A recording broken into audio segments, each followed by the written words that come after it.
Assalamualaikum warahmatullahi wabarakatuh. Saya Thalita Wendy Ivana dari kelas Tekim 2A. Di sini saya akan menjelaskan sedikit tentang berbagai aliran filsafat barat modern. Yang pertama ialah rasionalisme. Rasionalisme berasal dari dua kata, rasio dan isme. Rasio yang berarti akal, isme yang berarti aliran atau paham. Jadi rasionalisme ialah aliran filsafat barat modern yang menekankan kepada akal sebagai satu-satunya alat untuk menangkap kebenaran sumber pengetahuan. Tokoh rasionalisme ialah yang pertama ialah Descartes. Descartes berpendapat bahwa substansi terdiri atas tiga, yakni Tuhan, jiwa, dan materi. Yang kedua ialah Leibniz berpendapat bahwa substansi terdiri atas banyak, masing-masing substansi tersusun atas mana. Yang terakhir ialah Spinoza. Spinoza berpendapat bahwa substansi terdiri atas satu, yakni Tuhan saja. Yang kedua ialah empirisisme. Empirisisme berasal dari dua kata, empiria yang berarti pengalaman dan isme yang berarti aliran atau paham.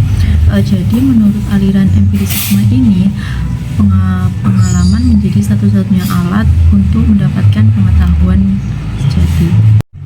Yang ketiga ialah aliran kritisisme. Kritisisme berasal dari dua kata, kritik ya berarti kritik dan isme yang berarti aliran. Jadi aliran kritisisme ialah aliran filsafat barat modern yang mengkritik aliran rasionalisme dan empirisisme. Dan aliran kritisisme ini berusaha untuk menggabungkan antara keduanya. Yang keempat adalah positivisme. Positivisme ialah aliran filsafat barat modern yang menyatakan bahwa suatu pengetahuan dapat dikatakan benar manakala bersifat logis, empiris, dan dapat dibuktikan secara ilmiah. Di dalam positivisme ini terdapat hukum tiga tahap perkembangan manusia. Yang pertama ialah tahap teologis. Pada tahap ini manusia masih mempercayai makhluk-makhluk gaib seperti kepercayaan animisme atau dinamisme. Pada tahap ini manusia dianggap seperti anak kecil atau TK. Yang kedua ialah tahap metafisik.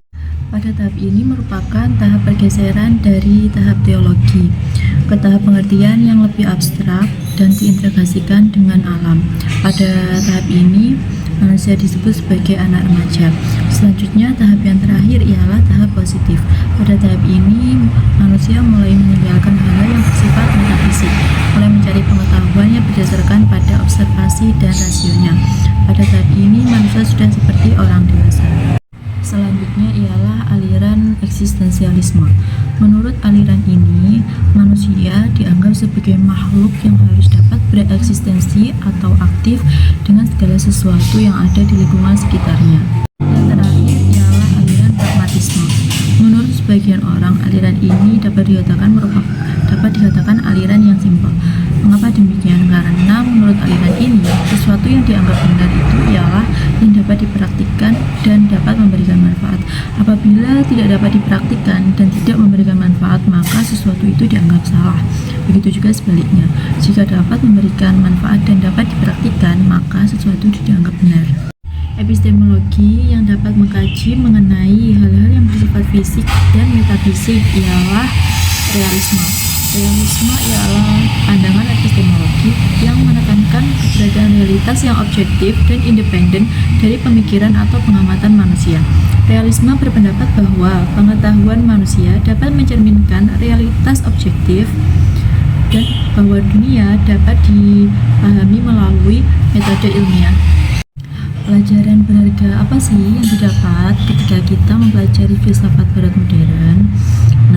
Hal itu akan meningkatkan daya berpikir kita secara kritis dalam menghadapi persoalan-persoalan yang ada di sekitar kita. Sekian, wassalamualaikum warahmatullahi wabarakatuh.